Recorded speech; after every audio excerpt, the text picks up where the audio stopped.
So, gagawa tayo ng lunch guys, salad para sa lunch ng aking amo.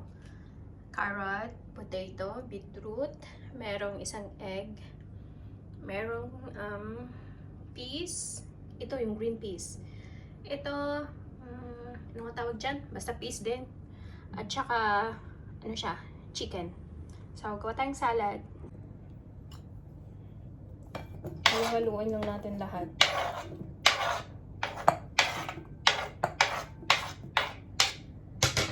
Prepare ko na lahat. So, ayan. I-boil ko na. Ito lang yung kanyang lunch, pero kahit ganito yan, complete na yan. Hindi natin ubusin kasi medyo marami. Ano, sabihin na naman sa akin, ang dami kong binigay sa kanya. Ayan. Chicken. Mamaya ko na ilagay yung, pagkatapos ko lagyan ng, ang daming nga, hati kami. Lagyan natin ng mayo, konti. A bit of salt. Pepper. Ayan. Lemon.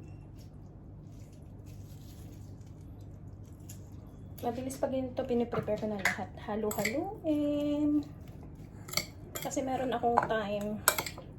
Kaya ko na lang ilagay yung egg sa taas para ano. Meron pa sanang spring onion pero wala ako. Tikman natin. Oh. Maganda sana pag na-prepare to ng mas maaga. Kaso nakalimutan ko. Oh, di ba? Dagdagan natin ng pepper. Naging makulay siya dahil sa beetroot.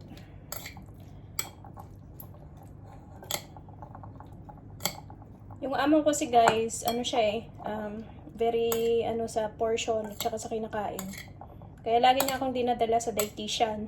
Kaya para na din akong, yan, tikman natin.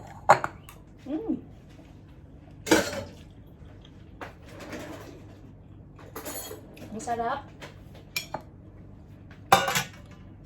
Oh, baunan niya.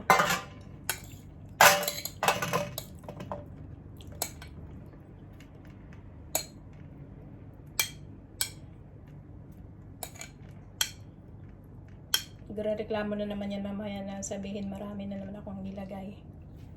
Yun. Pero kinakain niya. Tsaka natin ilagay yung egg.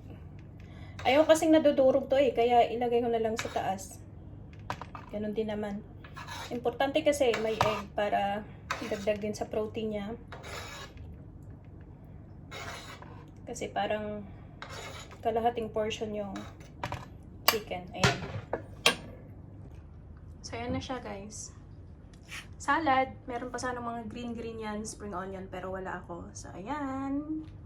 Lunch ng aking amo.